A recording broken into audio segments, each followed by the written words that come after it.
Please continue. हाँ sir, thank welcome all of you. जैसा कि आपको पता है कि साई और विश्व ऑफ इंडिया के कोलैबोरेशन से ये हमारी क्लासेस चल रही है, ऑनलाइन कोचेस डेवलपमेंट प्रोग्राम जो चल रहा है। इसमें सबसे इम्पोर्टेंट बात क्या है कि आपको आप में से कई सारे ऐसे कोचेस हैं जिन्होंने एनएस कर रखा है या अपने अपने स्टेट्स में कोई सेमिनार अटेंड करा है।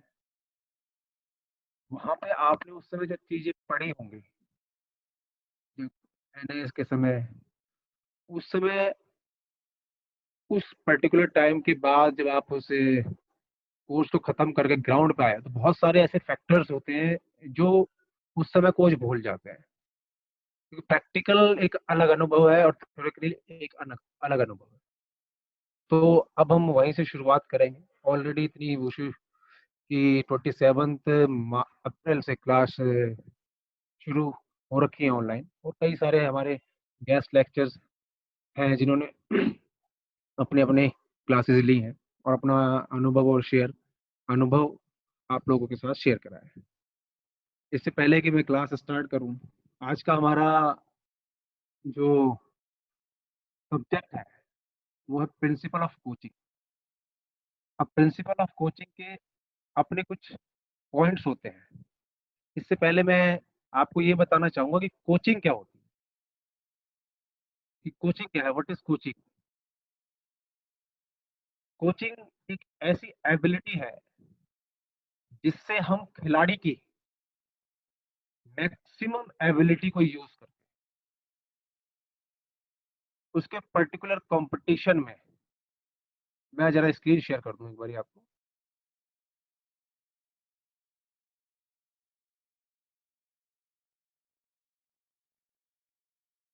हेलो, हाँ शेयर हो रहा सर, रवि सर, हेलो।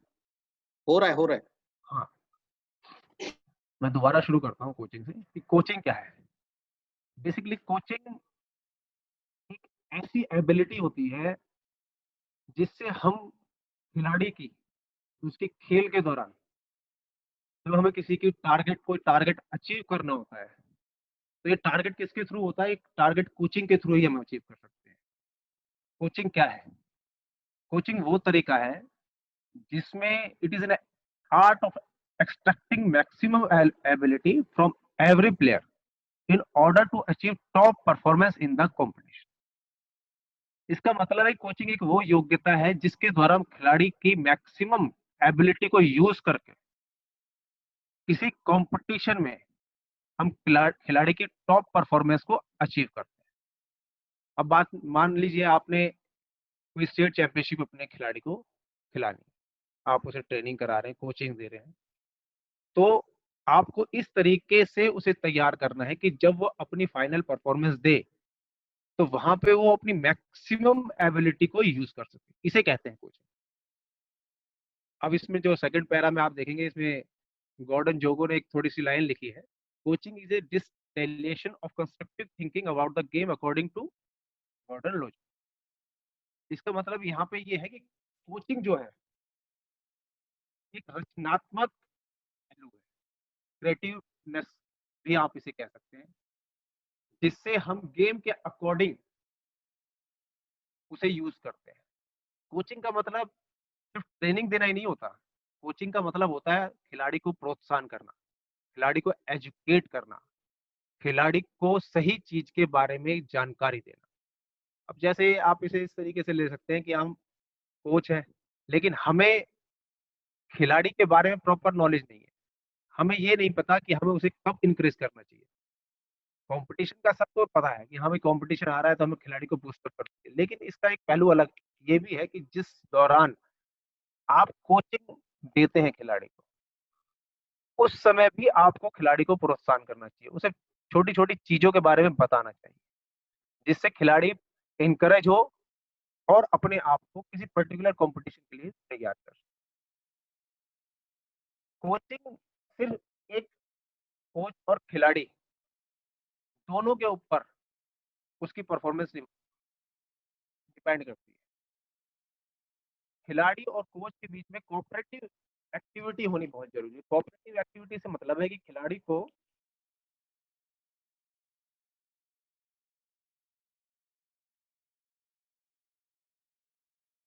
और कोच के बीच कोऑपरेटिव एक्टिविटी होनी बहुत जरूरी है। यहाँ पे कोऑपरेटिव एक्टिविटी से मतलब है कि खिलाड़ी और कोच का दोनों का आपस में कोऑर्डिनेशन होना बहुत जरूरी है। जब तक ये कोऑर्डिनेशन कोच और खिलाड़ी में नहीं होगा, हम किसी भी खिलाड़ी की परफॉर्मेंस को इम्प्रूव नहीं कर सकते। दूसरी बात, अब ये कैसे होगा?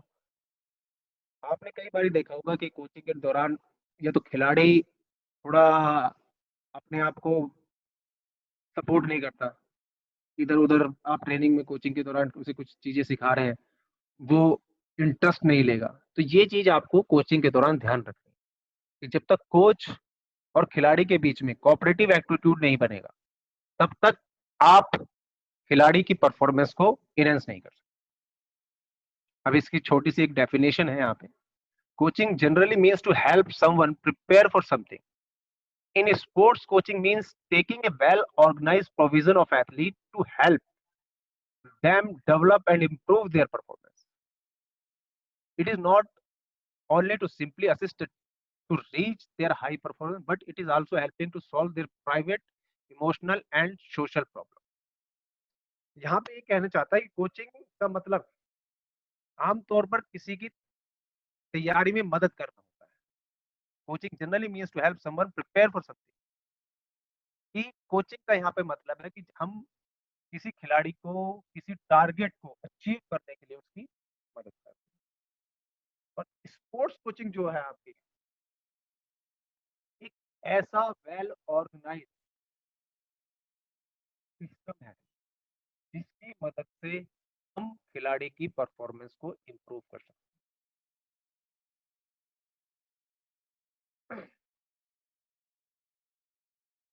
ये न केवल खिलाड़ी की परफॉर्मेंस को इम्प्रूव करने में मदद करेगा, बल्कि उसके सोशल और इमोशनल प्रॉब्लम को भी सॉल्व करेगा। अब इसे स्पोर्ट्स की भाषा ऋषभ में, सर, हाँ जी, आपकी साउंड थोड़ी सी वीक आ रही है, उसको पास में रख करके बोलेंगे ना स्पीकर को, थोड़ा साउंड क्लियर आ रही है। ओके, हेलो, अब आ हाँ, रही? साउंड साउंड थोड़ी सी कट जा रही बीच बीच में। सर वो थोड़ा ऊपर हो ना तो थोड़ी प्रॉब्लम है, नीचे तो नेटवर्क है नहीं। अभी हाँ ठीक, क्लियर आ रही? क्लियर आ रही है? ठीक है, अभी ठीक है थोड़ा सा। हाँ, तो कहाँ पे थे कि कोचिंग एक वेल ऑर्गेनाइज प्लान होता है जिसके द्वारा हम खिलाड़ी की परफॉर्मेंस को एनहेंस करते हैं। अब इसमें सबसे इम्पोर्टेंट चीज क्या है, प्रैक्टिकली आप लोगों ने जब देखा होगा, आप स्टेट में कैंप लगते हो, तो जब कैंप में बच्चा आता है तो उस समय आपके पास एक प्लान होता है।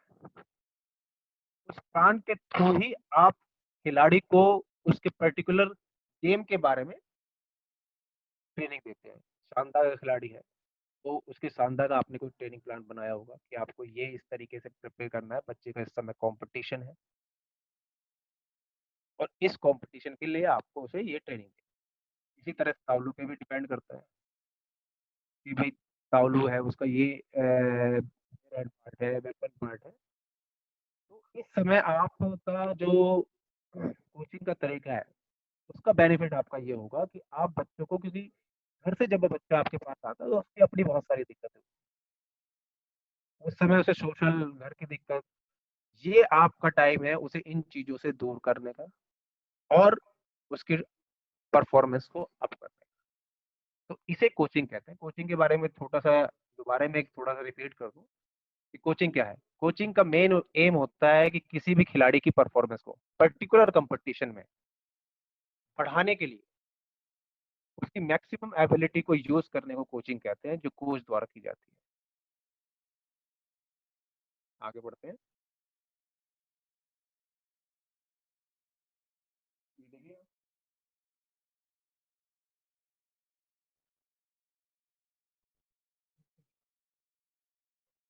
हटो इसे। नहीं, ये वाला आना चाहिए। Principle of teaching. अब हम अपने मेन पार्ट पे आ रहे हैं, प्रिंसिपल ऑफ टीचिंग। टीचिंग क्या है, इसके सिद्धांत क्या है? जैसा कि आपको पता है कि teaching, the activity during a training session is essentially A teaching and learning activity. Teaching basically एक लर्निंग एक्टिविटी है जिसमें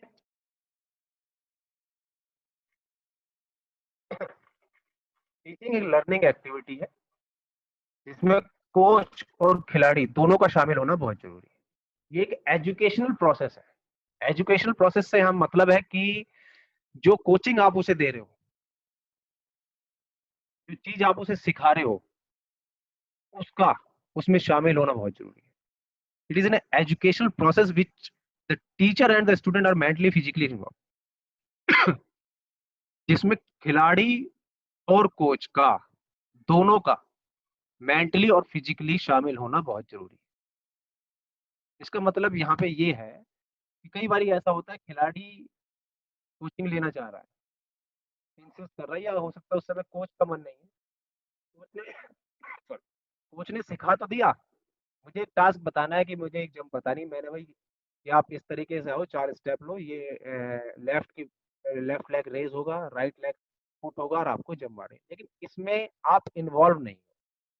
यही बात खिलाड़ी के ऊपर भी लागू होती है कि आप बहुत इंटरेस्ट के साथ खिलाड़ी को सिखा रहे हो, लेकिन खिलाड़ी इधर उधर देख रहा है, आप कोई टास्क उससे बता रहे हो, थ्रो बता रहे हो, आपने कहा कि यहाँ से हाथ इस तरीके से आएगा, यहाँ ये ब्लॉक होगा और ये पैर लग के यहाँ से थ्रो हो जाएगा, लेकिन यहाँ पे खिलाड़ी इंटरेस्ट नहीं ले रहा। तो यहाँ पे खिलाड़ी और कोच का दोनों का इंटरेस्ट लेना, मेंटली और फिजिकली इन्वॉल्वमेंट लेना बहुत जरूरी है।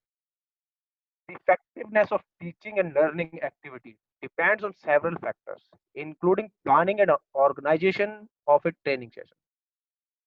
कोच को अपनी ट्रेनिंग में इफेक्टिवनेस लाने के लिए उसकी कई सारे फैक्टर्स, जैसे प्लानिंग कैसे करता है, उसकी क्या ऑर्गेनाइजेशन है, किस तरीके से वो सिखा रहा है, उसके पास क्या सिस्टमेटिक तरीका है ट्रेनिंग सेशन को बनाने का, उसे कराने का।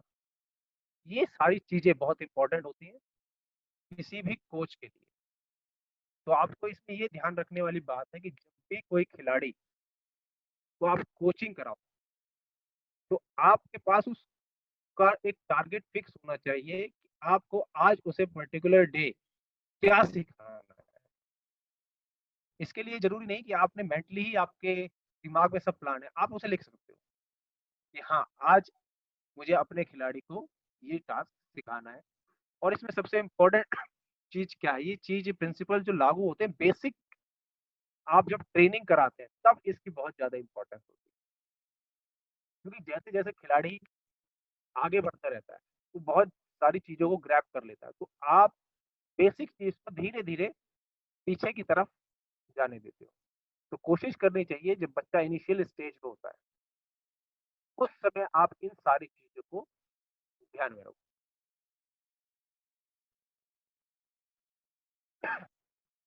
अब इसके प्रिंसिपल्स हैं कुछ कोचिंग के, जो मैं आपको बताऊंगा। Learning takes places through activity, कि एक्टिविटी के थ्रू ही हम खिलाड़ी को सिखा। यहाँ पे एक्टिविटी का मतलब यहाँ पे एक्टिविटी का मतलब है कि आप उसे कुछ करके दिखाएं या कुछ इस तरीके से बताएं कि बच्चा समझ सके कि आप किस तरीके से कोचिंग उसे देना चाह रहे हैं। Learning is a active process. Active का मतलब है यहाँ पे डायनेमिक मूवमेंट का, कि आप उसे करके भी दिखा सकते हैं। One has to make an effort to learn, जिससे वो इसे सीखने के लिए कोशिश करे। दिस एफर्ट में भी मेंटल और फिजिकल और बोथ। अब यहाँ पे जो आपकी कोशिश है फिजिकली और मेंटली दोनों होनी चाहिए। ऐसा नहीं है कि आपने फिजिकली करा, आप करके तो दिखा रहे हो लेकिन आप मेंटली वहां पे नहीं। In sports, both the mental and physical efforts are needed in order to learn some movement or to do any other type of training activity. अब यहाँ पे इम्पोर्टेंट चीज ये है कि स्पोर्ट्स को सीखने के लिए, किसी टास्क को सीखने के लिए आपको फिजिकली और मेंटली दोनों को उसमें शामिल होना पड़ेगा। और सिखाने के लिए अगर आप कोई एक्टिविटी, आप मान लीजिए एक फ्रंट किक की मैं बात बताऊं आपको कि आपको फ्रंट किक सिखाना है, तो फ्रंट किक के लिए आपने उसका ऑन गार्ड का पोजीशन लिया, राइट लेग पीछे की तरफ है, आपको उसे काउंट बाय काउंट मूवमेंट को बताना पड़ेगा। This is the first step, raise your knee, second step your leg, third step back, fourth step on guard की पोजीशन। तो आपको ये सारी चीजें सिखाने के लिए खिलाड़ी को और आपको फिजिकली और मेंटली इसमें इन्वॉल्व होना पड़ेगा। In theoretically session however only mental effort is required. जैसे आप और मेरे बीच में जो ये सेशन हो रहा है इसे थ्योरेटिकली सेशन है, यहाँ पे हम प्रैक्टिकली आपको कोई अनुभव नहीं दे रहे हैं, हम सिर्फ आपको यहाँ पे बता रहे हैं कि कोचिंग के ये प्रिंसिपल, तो यहाँ पे सिर्फ आपको मेंटल स्ट्रेंथ। तो मेरा कहने का यहाँ पे ये मतलब है कि learning takes place through activity. आपको किसी भी चीज को सिखाने के लिए एक एक्टिव प्रोसेस अपनाना पड़ेगा, जो मेंटली और फिजिकली दोनों हो सकते हैं, और खिलाड़ी को ये बताना पड़ेगा कि उसे भी मेंटली और फिजिकली आपके साथ इन्वॉल्व होना है, तभी वो इस चीज को या किसी टास्क को सीख पाए। आगे बढ़ते हैं। In order to make a teaching effective, the teacher has to ensure optimum activity of the student. अब इसमें एक चीज ध्यान रखने वाली है, अगर कोच को अपनी कोचिंग या टीचिंग को इफेक्टिव बनाना है, तो उसमें खिलाड़ी का सहयोग होना बहुत जरूरी है, और उसके अनुकूल उसे ट्रेनिंग बनानी पड़ेगी। Student must concisely make an effort to learn और एक्वायर द टीचिंग एफर्ट।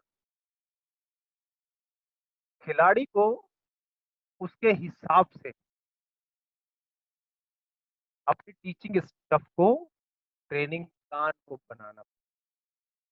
अब यहाँ पे एक चीज ध्यान रखने वाली है कि हम किसी को सिखाना चाह रहे हैं फ्रंट की, लेकिन खिलाड़ी उस चीज को नहीं समझ रहा।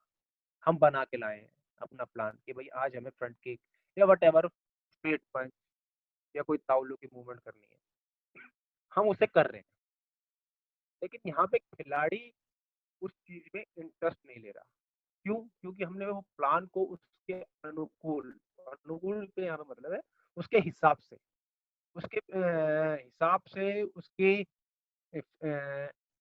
इजी वे में हमने उसे तैयार नहीं करा। तो यहाँ पे दिक्कत है। In the initial stage, students are normally passive or reluctant to participate actively in the teaching learning process. आपने कई बार देखा होगा कि इनिशियल स्टेज पे जब आप कोई टास्क सिखाते हैं तो खिलाड़ी उसमें उतना इंटरेस्ट नहीं लेते, इधर उधर बात करते रहते हैं या कोई भी अदर एक्टिविटी कर लेते हैं। तो यहाँ पे आपको देखना चाहिए कि खिलाड़ी उस टीचिंग एक्टिविटी में इंटरेस्ट ले रहा है कि नहीं ले रहा। नहीं ले रहा तो क्यों नहीं ले रहा। But the teacher must gradually develop and educate them to participate actively। यहाँ पे टीचर का बहुत बड़ा रोल है। टीचर को क्या करना चाहिए? टीचर को उसका इंटरेस्ट पैदा करना चाहिए। हेलो, आवाज आ रही है सर मेरी? हेलो। किशन सर, आवाज बहुत धीरे आ रही है, थोड़ा सा अगर आप तेज बोलेंगे तो, और माइक को पास रख के बोलेंगे तो शायद बेटर आवाज आ रही है उससे। अच्छा, थोड़ी आवाज धीमा आ रही है सर? हाँ, अब ठीक आ रही है, इतना ही पास रख के बोलिए। Okay okay. तो यहाँ पे मैं कहना चाह रहा हूँ कि कोच को बच्चे का जो इंटरेस्ट है उसे ध्यान में रखते हुए उसका एक्टिव पार्टिसिपेशन करवाना बहुत, उसके इंटरेस्ट को धीरे धीरे डेवलप, जिससे क्या हो वो सीखने की प्रक्रिया में एक्टिव प्रोसेस में आप शामिल हो सके, जिससे उसका सेल्फ कॉन्फिडेंस, उसके एफर्ट्स आदि ग्रेजुअली डेवलप हो। तो learning takes through places through activity. इसका मतलब है यहाँ पे कि कोई भी काम, कोई भी एक्टिविटी जो आप करते हैं उसमें कोचेस को फिजिकली और मेंटली शामिल होना चाहिए खिलाड़ी के साथ, और खिलाड़ी को भी कोच के साथ शामिल होना चाहिए उस पर्टिकुलर टास्क में फिजिकली और मेंटली। आगे बढ़ते हैं।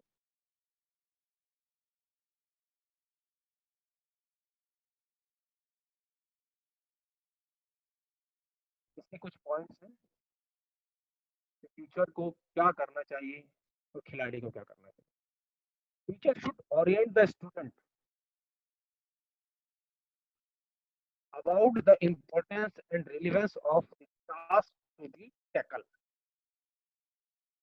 They should be given relevant information which is necessary for concise self. Teacher को टास्क के बारे में सिर्फ रिलेवेंट इंफॉर्मेशन ही कोच को खिलाड़ी को देनी चाहिए, जो टास्क को करने के लिए बहुत ज्यादा जरूरी है। अब ऐसा नहीं कि आप ने कोई उसे चीज सिखा रहे हो लेकिन आप उससे साइड हट के भी उसे कुछ चीज बता रहे हो। आपको उस समय ध्यान रखना चाहिए कि जो टास्क है वो टास्क के ही बारे में आप खिलाड़ी से डिस्कस करो। सेकंड है इसमें, student should be involve in suitable manner in preparation, implementation and assessment of the training session, activity और टास्क। जब भी कोई ट्रेनिंग सेशन या टास्क होता है तो खिलाड़ी को उसमें अच्छी तरह शामिल हो जाए, उस ट्रेनिंग सेशन में भाग लेना एक सुटेबल मैनर। सुटेबल मैनर का यहाँ मतलब है उससे इंटरेस्ट। अब कोच आपको कुछ सिखा रहा है, आप खिलाड़ी को कुछ सिखा रहे हो लेकिन वो इंटरेस्ट नहीं ले रहा, तो इसमें भी खिलाड़ी कुछ नहीं सीख पाए। तो आपको ग्रेजुअली उसका इंटरेस्ट भी डेवलप करना है उस समय, और उसे उस एक्टिविटी में भाग लेने के लिए डिमांड और टास्क। थर्ड पॉइंट है इसमें, डिमांड और task should set which force the student to think and involve them actively in the teaching activity.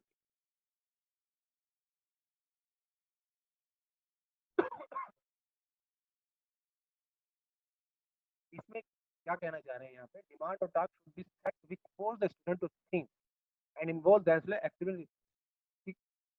जो कोचिंग आप करा रहे हैं उसमें खिलाड़ी के एम को कुछ तरीके से शामिल करना है कि आप उसे किस चीज के लिए ये ट्रेनिंग करा रहे हैं, आपका क्या टारगेट है उसे कराने के लिए। Number 4, the initiative and self activity of the student should be recognised and encouraged.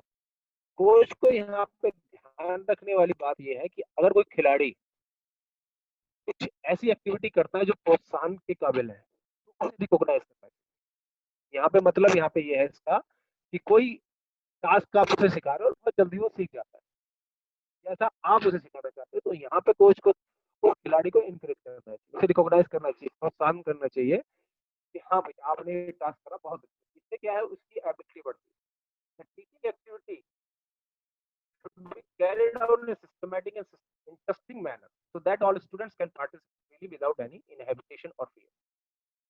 इस पॉइंट का यहाँ पे मतलब है कि जो आप ट्रेनिंग प्लान बना रहे हो बहुत सिस्टमेटिक होना चाहिए, इंटरेस्टिंग होना चाहिए, जिससे खिलाड़ी फ्री होकर उसमें पार्टिसिपेट कर सके, उसे कोई डर ना हो।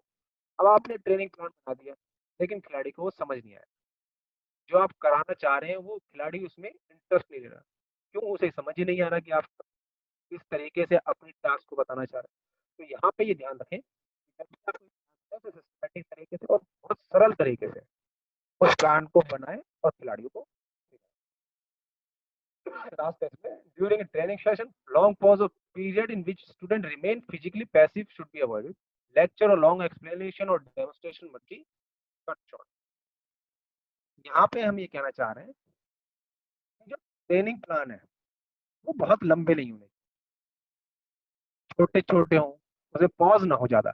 आपने कोई टास्क सिखाया, एक टास्क सिखाने के बाद आपने बच्चे को पॉज दे दिया, कुछ दूसरी बातें कर दी, उससे क्या है बच्चे का interest.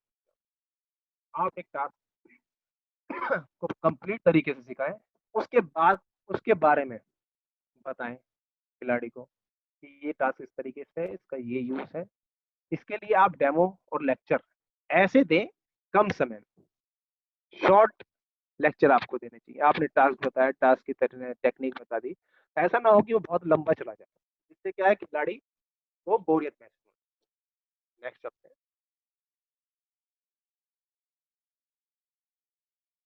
Uniformity and differentiation. Uniformity का यहाँ पे मतलब है समान।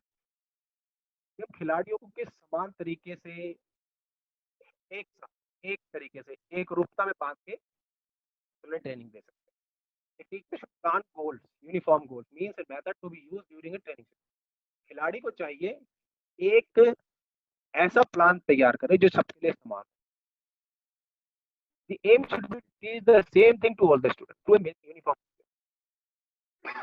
खिलाड़ी को कोच को खिलाड़ी को एक ही सभी खिलाड़ी को एक ही तरीके से टीच करना चाहिए। ये कहाँ यूज होता है? ये एक्चुअल में यूज होता है बेसिक, जब आप खिलाड़ी को सिखाते हैं तब यूनिफॉर्म प्रोसीजर आपको अपनाना है। But during the actual activity, he should adjust load correction each accordingly to the individual capacity and the requirement of the student। यहाँ पे मतलब ये है कि आपने खिलाड़ी को बेसिक के टाइम पे तो सब कुछ समान सिखाओ, लेकिन अब हर खिलाड़ी की कैपेसिटी अलग होती है। मैं फर्स्ट स्टेज के खिलाड़ी को कॉम्पिटिशन लेवल की ट्रेनिंग नहीं करा सकता, उसे ट्रेनिंग मेरे को अलग तरीके से करानी पड़ेगी। उसके शरीर का लोड की कैपेसिटी अलग है, उसकी इंडिविजुअल कैपेसिटी अलग है। आपको उस समय ये चीज ध्यान रखनी चाहिए कि आपको बेसिक तो सभी खिलाड़ियों को साथ सिखाओ, लेकिन जो बच्चे एडवांस जा चुके उनके लिए आपके पास एक अलग प्लान हो, जिससे उनकी फिजिकली एबिलिटी के हिसाब से, उनकी करेक्शन के हिसाब से आप उन्हें कोचिंग दे सकते। क्योंकि सब खिलाड़ी एक जैसे नहीं होते। इनिशियल स्टेज खिलाड़ी के कैपेसिटी लोड लेने की अलग होती है, और जो खिलाड़ी नेशनल या स्टेट लेवल पे मेडलिस्ट होते हैं उनकी लोड लेने की कैपेसिटी अलग होती है। यहाँ पे कुछ पॉइंट्स है ध्यान देने वाले। Uniformity in teaching include the following. Uniformity in the teaching includes the following: teaching on the basis of uniform plan। जो भी कोचिंग आप करा रहे हैं उसके लिए आपके पास एक समान प्लान होना चाहिए। दूसरा, evolution assessment according to uniform knowledge. आप किसी भी खिलाड़ी के जो असेसमेंट करते हैं या एवोल्यूशन करते हैं उसके लिए भी समान मापदंड। ऐसा नहीं कि एक खिलाड़ी को तो आपने कुछ बेनिफिट ऑफ डाउट दे दिए और दूसरे को आप इग्नोर कर दिए। आपको चाहिए कि आप हर खिलाड़ी को सेम तरीके से असेसमेंट करें उसकी डेवलपमेंट की। Teaching for uniform progress. खिलाड़ी की डेवलपमेंट के लिए एक रूपता बहुत जरूरी है, जिससे खिलाड़ी की प्रोग्रेस सही मायने में हो। अब यहाँ पे दूसरा आता है differentiation teaching means the following. खिलाड़ी को कोच को खिलाड़ी में कैसे डिफरेंशिएट करना है, उसे इस बात को भी ध्यान में रखना है। Different task and load to different student. जैसा कि मैंने अभी आपको बताया था कि हर खिलाड़ी की कैपेसिटी अलग होती है। हेलो रवि, आवाज आ रही है क्लियर? Hello hello. आवाज आ रही है लेकिन टूट टूट के आ रही है। यहाँ पे ध्यान देने वाली बात ये है, ये नेटवर्क की दिक्कत हो रही है सर। हेलो। चलिए हाँ, प्लीज, कोई बात नहीं, कंटिन्यू। यहाँ पे ध्यान देने वाली बात यह है कि खिलाड़ी का हर खिलाड़ी का अलग कैपेसिटी होती है, उसके लोड का कैपेसिटी अलग है, उसके सीखने की क्षमता की कैपेसिटी अलग है। तो आपको इस बात को भी ध्यान रखना है। Individual guidance help to encourage. हर खिलाड़ी को इंडिविजुअली आपको गाइड करना है। ऐसा नहीं कि क्लास खत्म हुई आपने एक स्पीच दी कि भाई आज ऐसा करा तो आप चीज को खत्म कर दें। नहीं, आपको यहाँ पे ध्यान देना है कि हर जैसे हर खिलाड़ी की कैपेसिटी अलग अलग है, उसकी गाइडेंस आपको अलग अलग करनी है। कोई खिलाड़ी को आपने टास्क सिखाया वो नहीं समझा, लेकिन हो सकता है आपने इंडिविजुअली उसे बताया, उसे इंकरेज करा, वो बहुत जल्दी सीख। और आपको इंडिविजुअली करेक्शन करनी आनी चाहिए हर खिलाड़ी, तभी खिलाड़ी की परफॉर्मेंस को आप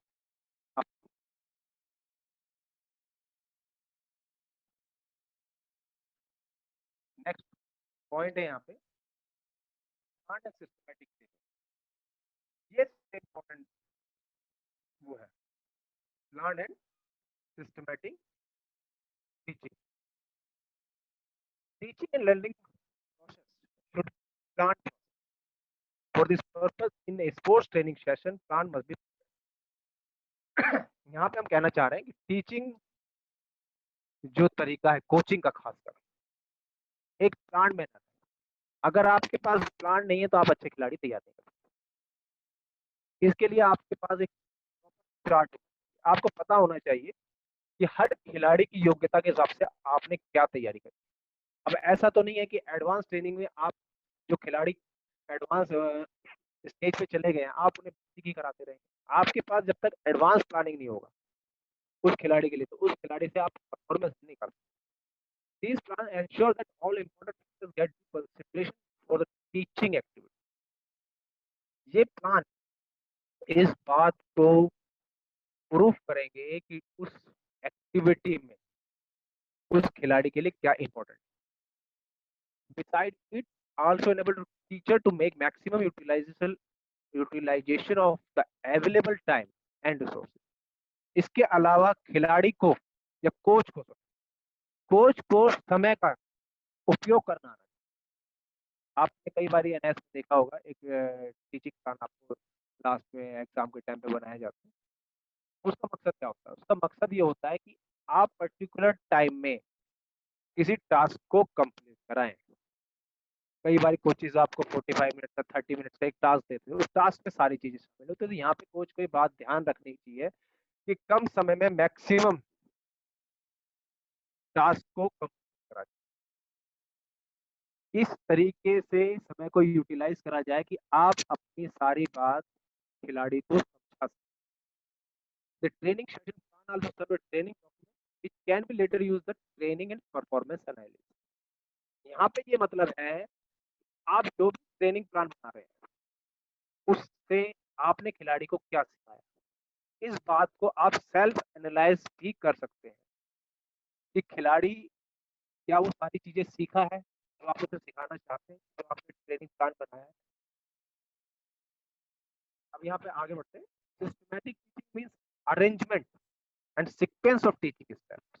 सिस्टमैटिक टीचिंग क्या है? सिस्टमैटिक टीचिंग है किसी भी चीज को, किसी भी ट्रेनिंग को, किसी भी खिलाड़ी को ट्रेनिंग के दौरान एक सिस्टमैटिक तरीके से सिखाना। अब आप इस तरीके से देखें, आपने वार्म अप कराते हो, आपको किसी खिलाड़ी को वार्म अप कराना है। वार्म अप कैसे होगा? वार्म अप का तरीका है कि आप सर से शुरू करें और टू तक।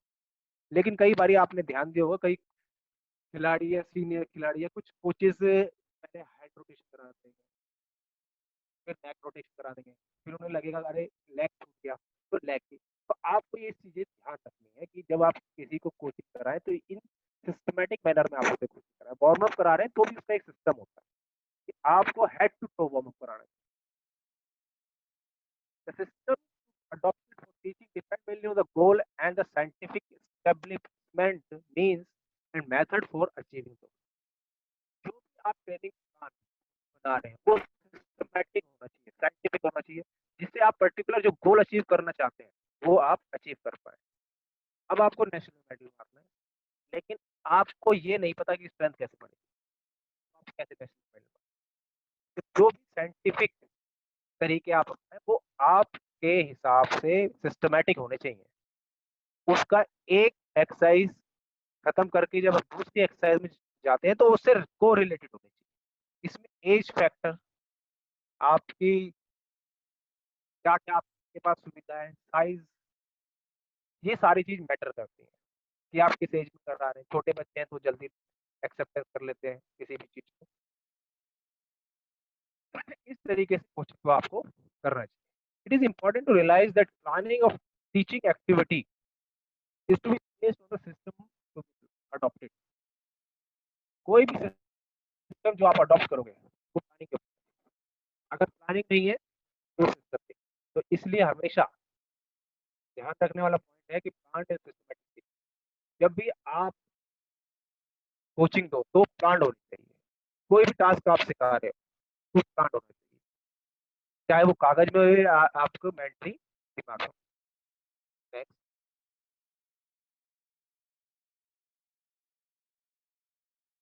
Clarity in teaching. यहाँ पे क्लैरिटी इन टीचिंग का मतलब है कि आपकी टीचिंग में क्लैरिटी होनी चाहिए। क्लैरिटी का जो भी आप टास्क सिखा रहे हैं वो खिलाड़ी को कंप्लीट समझ में आए। In teaching the principle of clarity has a special importance. Clarity का बहुत बड़ा रोल है कोचिंग में। आप देखेंगे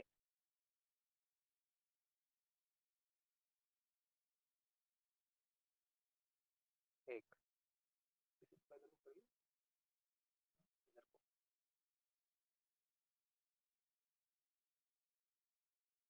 हाँ, the teaching stuff or a teaching task must be presented with a high degree of clarity to the student।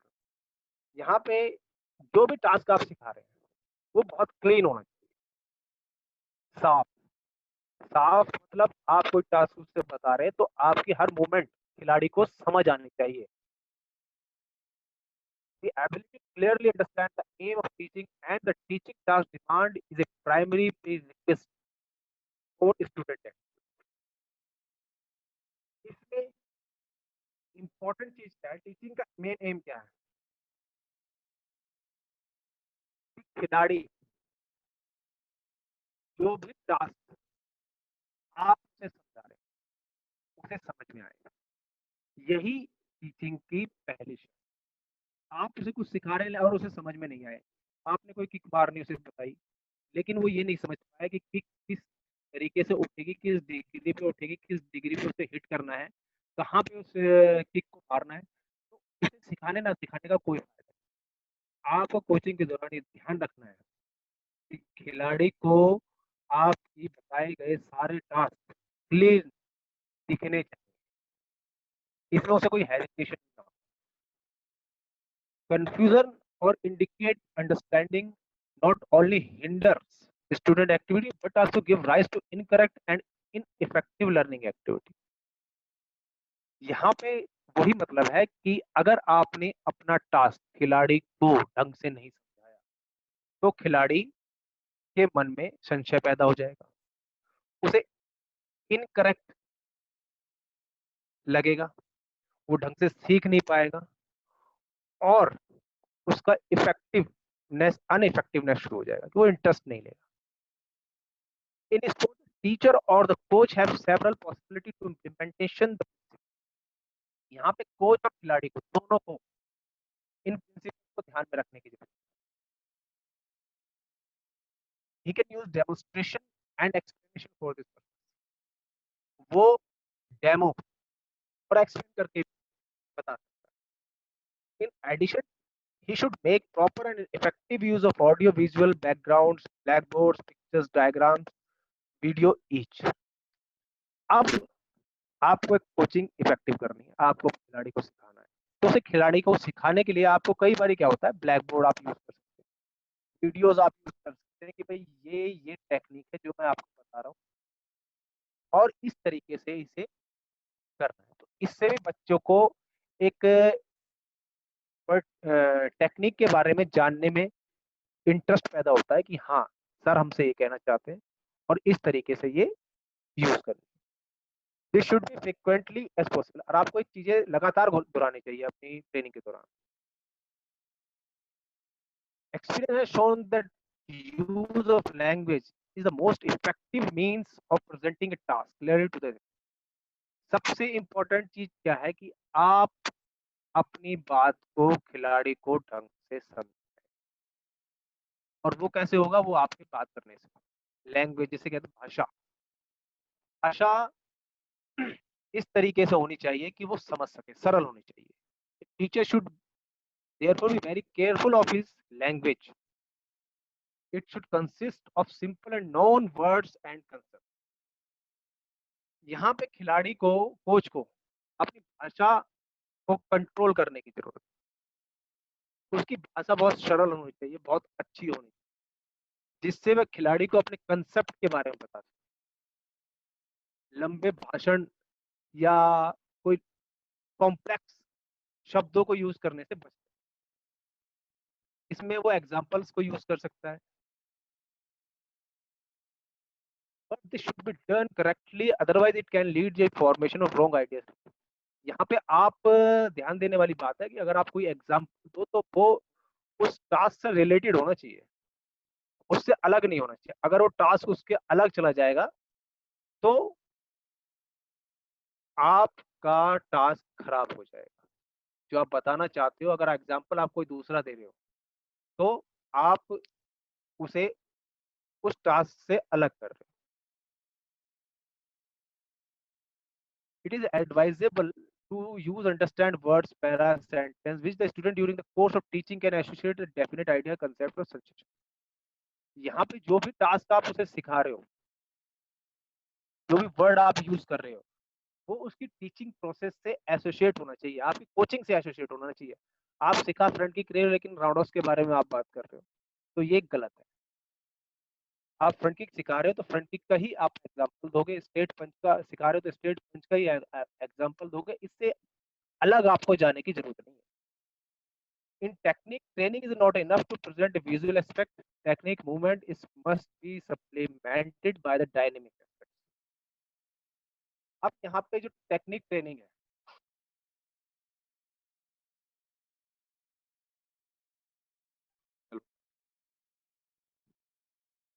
यहाँ पे टेक्निक ट्रेनिंग जो आप सिखा रहे हो वो आपको डायनेमिक तरीके से भी सिखाने की जरूरत है। इससे क्या है, इससे खिलाड़ी का इंटरेस्ट डेवलप होता है कि हाँ सर ने आज हमें ये चीज बताई, ये इस तरीके से। डायनेमिक का मतलब है खुद करके दिखाना। आपको कुछ ऐसे पॉइंट्स उसे करके दिखाओ जो खिलाड़ी का इंटरेस्ट पैदा कर दे।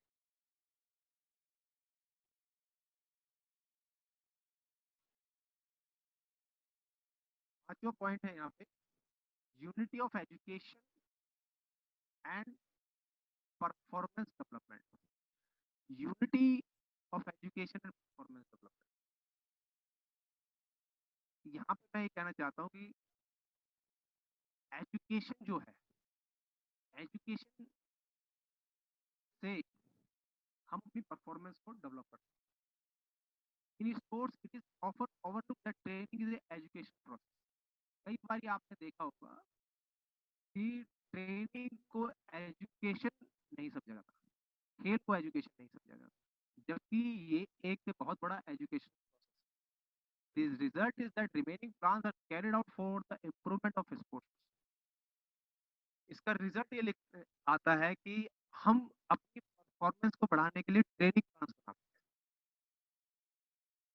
क्यों? क्योंकि स्पोर्ट्स को एक एजुकेशन से अलग तरीका अलग समझा जाता है, एजुकेशन का पार्ट नहीं समझा जाता, जिसके लिए हमें प्लान तैयार करने पड़ते हैं अपनी ट्रेनिंग को। अगर हम स्कूल्स में ही इन छोटी छोटी चीजों को ध्यान रखें तो बहुत सारी चीजें ऐसी हैं जो स्कूल टाइम से ही खिलाड़ी अपने आप को अपग्रेड कर सकता है। The education potential of sports training remain untapped.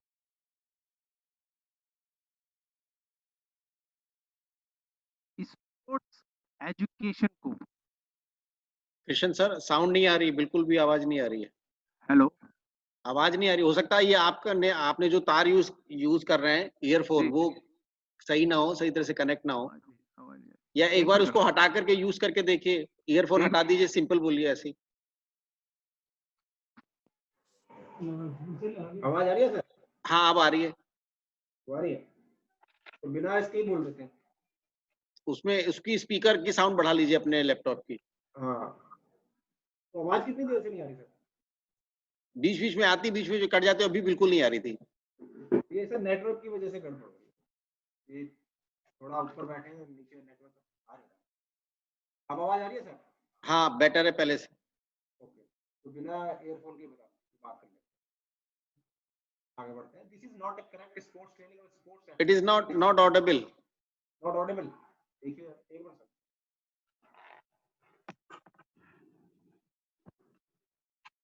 Hello, अब आवाज आ रही है सर? हाँ बेटर है। गूंज तो नहीं रही आवाज? थोड़ी सी गूंज रही लेकिन ठीक है, आवाज आ रही है। ओके, आवाज नहीं आएगी तो प्रॉब्लम है। ठीक ठीक ठीक, आगे बढ़ते हैं। This is not correct. Sports training को एजुकेशन पोटेंशियल से कम ना पाया, जो सही बात है। Sports training and sports activity are perhaps the most effective means of education, especially of children and youth. आपने ध्यान दिया होगा जब भी कोई खिलाड़ी को हम कुछ सिखाते हैं खेलने के तरीके से, तो बहुत जल्दी उस चीज को एक्टिवली ग्रैब कर लेता है, और ये सिस्टम खिलाड़ी और यूथ में बहुत ज्यादा है। आप स्कूल्स में भी देखेंगे कि बहुत सारी एक्टिविटीज को आप टीचर्स खिला के सिखाते हैं, तो ये यूथ के लिए बहुत अच्छी बात है। It should there be aim to develop the both the personality and performance. इसका मेन एम है कि हम खिलाड़ी की दोनों डेवलपमेंट, पर्सनालिटी और परफॉर्मेंस, दोनों को से अपग्रेड कर सकते हैं। Without the optimum development of personality, high sports performance is not possible to achieve. जब तक हम खिलाड़ी के व्यक्तित्व का विकास नहीं करेंगे, तो हम उससे उसकी हाईएस्ट परफॉर्मेंस को अचीव नहीं कर पाते। हमें कोशिश करना, आपको इस तरीके से समझना चाहिए कि जो अच्छा खिलाड़ी है, आप देखिए उसकी पर्सनैलिटी में एक अलग सा लाइफ होती है। वो जिस तरीके से अपनी बात को रखता है, वो औरों से अलग होती है, लोग उसकी बात को सुनते हैं। क्यों? क्योंकि उसकी पर्सनैलिटी डेवलप हो चुकी होती है। तो उस पर्सनैलिटी जो उसकी डेवलप हो चुकी है, उसके अंदर उसका एक कॉन्फिडेंस लेवल जो होता है वो डेवलप होता है, जो उसके खेल में उसे दिखता है। A coach or teacher therefore should try to formulate and implement teaching activity in such a manner that it ensure achievement of education. Coach को खिलाड़ी की परफॉर्मेंस को निकालने के लिए इस तरीके से कोई प्लान को फॉर्मुलेट करना चाहिए कि उसकी खेल के साथ साथ उसके एजुकेशन एम्स भी पूरे हो सके। यहाँ पे ध्यान रखने वाली बात यह है कि खिलाड़ी स्पोर्ट्स को रेगुलर एजुकेशन प्रोग्राम से कम समझा, लेकिन अब ऐसा है नहीं। तो आपको कोच को ये दोनों बातों को ध्यान में रखना चाहिए। खिलाड़ी को खेल के साथ साथ उसकी एजुकेशन जो एम है, जो पेरेंट्स की तरफ से खिलाड़ियों पे डाले जाते हैं कि भाई आपको ये एजुकेशन भी पूरी करनी है, कोच को इस चीज को भी आपको उसे कंपेयर करना चाहिए। उसी हिसाब से आपको दोनों को समझना चाहिए। Through proper selection, conduct the physical exercise and activities, various qualities of and heart can be developed. Endurance activity includes power, complex exercise और courage bonus. यहाँ पे मतलब ये है कि आप जब भी किसी खिलाड़ी का कोई सिलेक्शन करते हैं, तो उसकी सिलेक्शन के जो पैरामीटर्स है, एक्टिविटीज है, वो इस तरीके से हो कि खिलाड़ी का सर से लेकर तो हेड टू टो हर चीज डेवलप हो। जैसे आप कोई एंड्योरेंस एक्टिविटी कराते हैं, तो एंड्योरेंस एक्टिविटी से खिलाड़ी की इंटरनल पावर बढ़ती है, उसकी करेजनेस बढ़ती है, बोल्डनेस बढ़ती है। क्यों? क्योंकि वो बहुत ज्यादा थकावट वाली activity. Technique training for the improvement concentration and tension, task of observation and assessment of goal oriented thinking, power, analyse, problem solving, competition. जो टेक्निक ट्रेनिंग है, वो आपका कंसंट्रेशन बढ़ाने में बहुत उपयोगी है। यहाँ पे इसका मतलब, यहाँ पे एज ए स्पोर्ट्स इसका मतलब ये है कि आप जब भी कोई टेक्निक ट्रेनिंग खिलाड़ी को सिखाते हो, खिलाड़ी अगर उसे ढंग से ऑब्जर्व करता है, ढंग से सीखता है, तो आपके पास और खिलाड़ी के पास समय बच जाता है। उसे वो ढंग से एनालाइज करता है। अगर सही तरीके से उसे टेक्निक का उपयोग कराए तो जल्दी से सीखेगा, आसान तरीके से सीखेगा। Next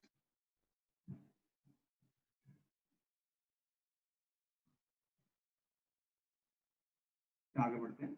the personality of A coach और a teacher is a model to be copied by his student.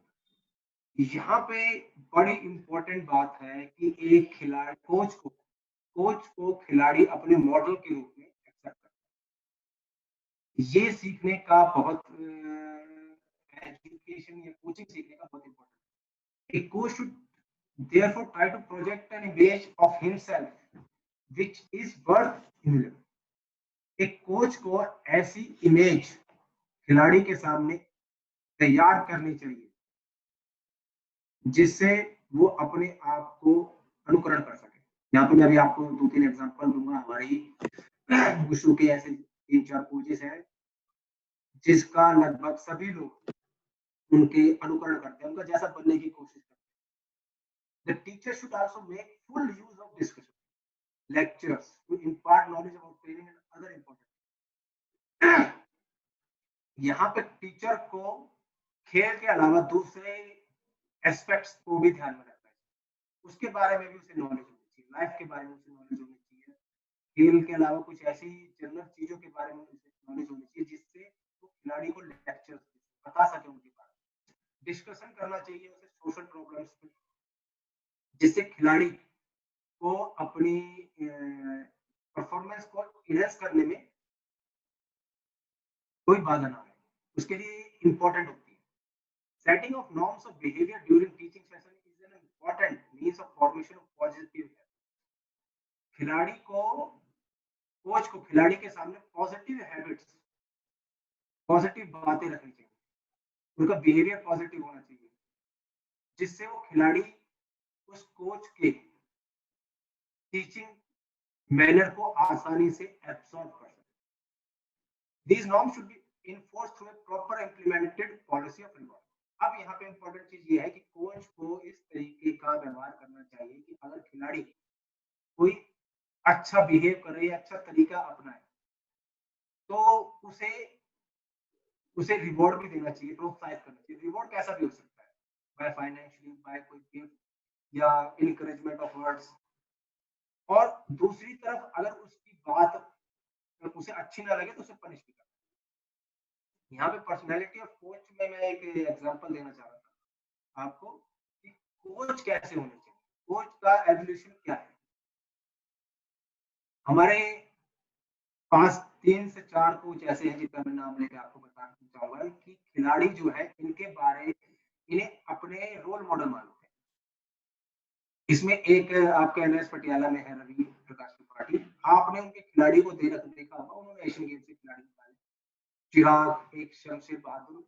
आपने अगर इन पे कभी गौर करा हो तो ये अपने कोच की तरह अपनी मूवमेंट्स को करते हैं। तो यहाँ पे मतलब ये है कि ये लोग रवि सर को अपना रोल मॉडल मानते हैं।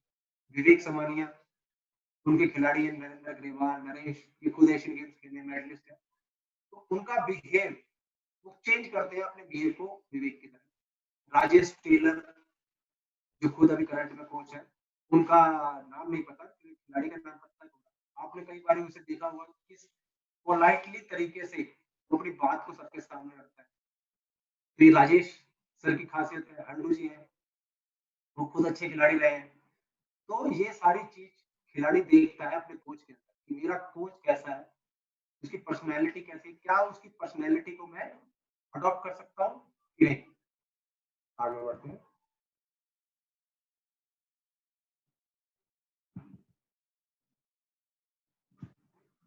ऑप्टिमम डिफिकल्टी ऑफ टीचिंग, यहाँ पे मतलब है कि खिलाड़ी को हमें थोड़े टास्क ऐसे भी दे देने चाहिए जो थोड़े कठिन हो, जिससे करने में उसे थोड़ी डिग्री आए, जिसे थोड़ी डिफिकल्टी आए, थोड़ी अनइजीनेस महसूस हो। अगर हम खिलाड़ी को बहुत हल्के टास्क दे देंगे तो खिलाड़ी उसे आसानी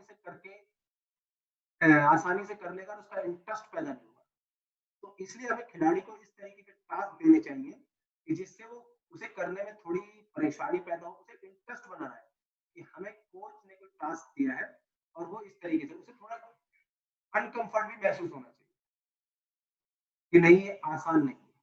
लेकिन इसमें ध्यान रखने वाली बात है कि टास्क इतना ज्यादा भी मुश्किल ना हो कि वो कर ही ना पाए, उसका इंटरेस्ट खत्म हो जाए। इसलिए कोच को ये ध्यान रखना चाहिए टास्क इस तरीके से दे कि खिलाड़ी उसे कर सके और उसे एक कंपटीशन उसे थोड़ी चैलेंजेस लगे उस टास्क पर। The aim of content should pose a challenge to the student.